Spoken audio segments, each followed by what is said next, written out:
فرش التراب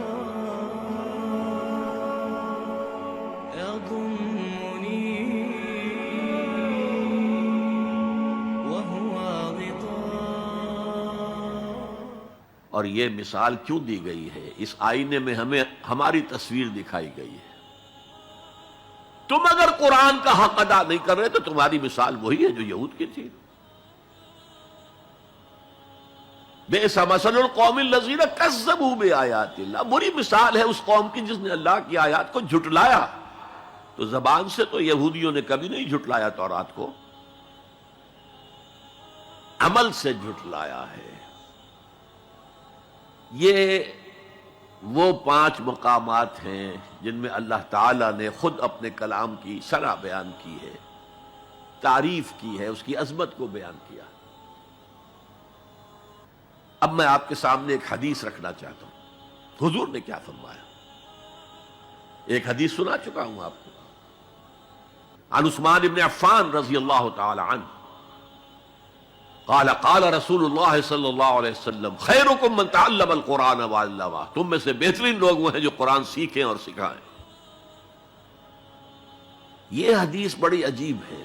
یہ ترمذی میں بھی ہے اور دارمی میں ہے، اور اس کے راوی حضرت علی ہیں رضی اللہ تعالی عنہ.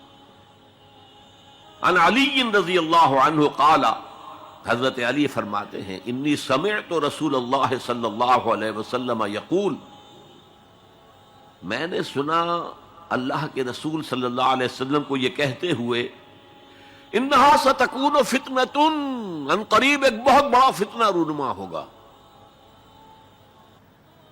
حضرت علی فرماتے ہیں قلت، میں نے عرض کیا مل مخرج منہا یا رسول اللہ، اے اللہ کے رسول یہ فرمائیے اس فتنے سے بچنے کا، نکلنے کا راستہ کون سا ہوگا؟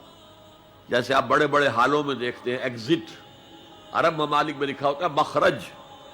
اگر کہیں آگ لگ جائے، کہیں دھواں بڑھ جائے تو نکلو، ان لال جو روشنیاں ہیں ان کے اندر جو نیچے دروازے ہیں ان کی طرف جاؤ.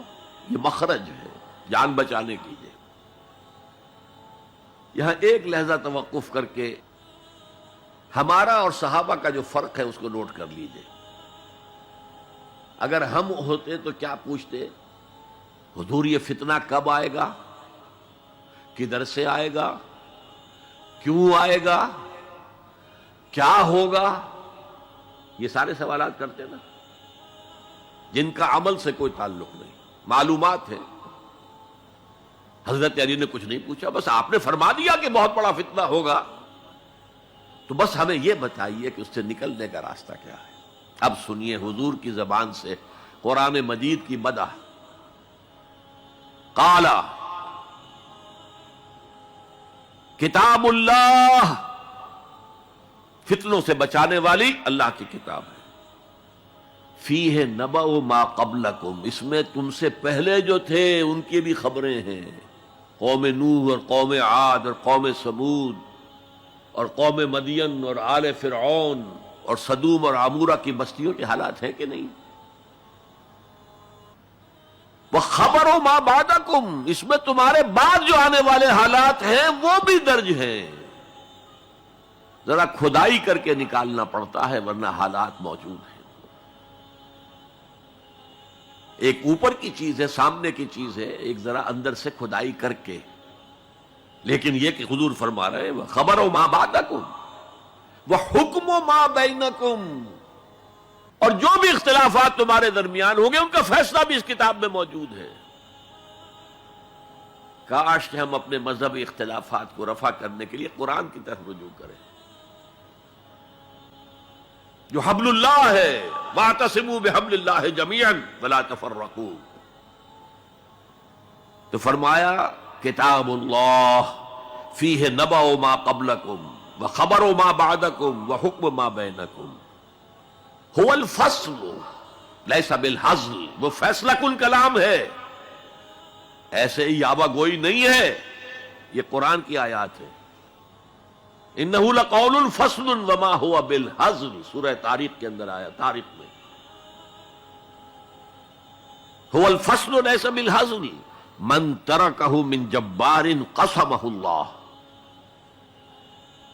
اگر کوئی جبار شخص اپنی سرکشی میں اس قرآن کو ترک کر دے گا اللہ اسے پیس کر رکھ دے گا.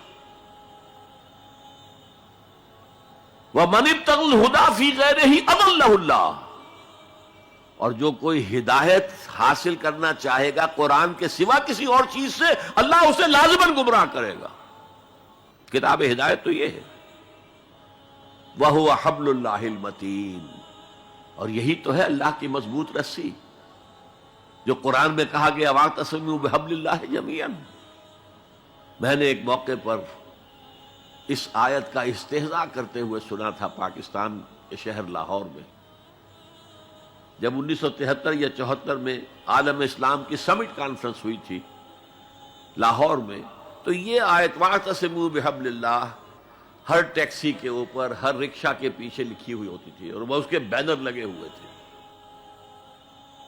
تو میری کوئی کتاب ایک پریس میں تھی، میں اس کے لیے جلدی کے لیے کہنے کے لیے کہ جلدی شائع کرو وہاں گیا، تو وہاں ایک صاحب تھے آزاد کشمیر کے محکمہ اطلاعات کے بہت بڑے افسر، اور وہ کہہ رہے تھے کیا محمل کلام ہے، کہاں ہے وہ رسی، کس کو پکڑے؟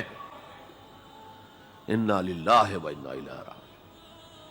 حضور فرما رہے ہیں هو حبل اللہ المتین، یہ ہے رسی اللہ کی. ایک حدیث میں آتا ہے القرآن حبل اللہ الممدود من السماء الى الارض، یہ اللہ کی رسی ہے جو آسمان سے زمین تک تنی ہوئی ہے. ایک اور حدیث بہت پیاری ہے، میں آپ کو بتائے بغیر نہیں رہ سکتا. حضور اپنے حجرے سے برآمد ہوئے تو آپ نے دیکھا مسجد نبوی کے کونے میں صحابہ بیٹھے ہیں، قرآن کا مذاکرہ کر رہے ہیں. مذاکرہ ایک ہوتا ہے درس، ایک شخص بول رہا ہے دوسرے سن رہے ہیں، یہ نہیں، مذاکرہ آپس میں. حضور کے چہرے پر بشاشت کے آثار ظاہر ہوئے. آپ چل کر آئے، آپ نے ایک سوال کیا عجیب، الستم تشہدون، کیا آپ لوگ اس کی گواہی نہیں دیتے اللہ الہ الا اللہ وانی رسول اللہ وہذا القرآن جاء من عند اللہ، کیا آپ لوگ اس کی گواہی نہیں دیتے کہ اللہ کے سوا کوئی معبود نہیں اور میں اللہ کا رسول ہوں اور یہ قرآن اللہ کے پاس سے آیا ہے؟ جواب کیا تھا؟ بلا یا رسول اللہ، بلا یا رسول اللہ، بلا یا رسول اللہ. اللہ کے رسول کیوں نہیں، ہم گواہی دیتے ہیں.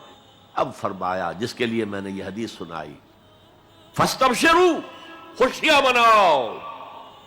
جیسے ہم نے دوسرا جو تھا سورہ یونس کی آیات فَبِذَلِكَ فَلْيَفْرَحُوا، خوشیاں مناؤ، جشن مناؤ اس قرآن پر. فاستبشروا، تو بشارتیں حاصل کرو. فَإِنَّ هَذَا الْقُرْآنَ طَرَفُهُ بِأَيْدِيكُمْ وَطَرَفُهُ بِيَدِ اللَّهِ، اس قرآن کا ایک سرا تمہارے ہاتھ میں، ایک سرا اللہ کے ہاتھ میں. تو فرمایا هو الذکر الحکیم، جو قرآن کہتا ہے ذکر کرو ذکر کرو، کھڑے بیٹھے، سب سے بڑا ذکر قرآن ہے. ہم بیٹھ کر ضربیں لگا رہے ہیں، پتہ نہیں کیا کرتے ہیں، کوئی وظائف پڑھ رہا ہے. سب سے بڑا ذکر جسے قرآن الذکر کہتا ہے، انا نحن نزلنا الذکر وانا لہ لحافظون، دی ذکر وہ قرآن ہے. هو الذکر الحکیم وَهُوَ الصِّرَاطُ الْمُسْتَقِيمُ. اور تم نماز کی ہر رکعت میں کہتے ہو اهدنا الصراط المستقیم، وہ صراط مستقیم تو اللہ نے تمہیں دے دیا ہے، یہ قرآن ہی تو ہے صراط المستقیم. پھر دیکھیے اس میں وہ قرآن مجید کا انداز ہے، دو دو تین تین آیات ایک طرح سے قوافی کے ساتھ آ رہی.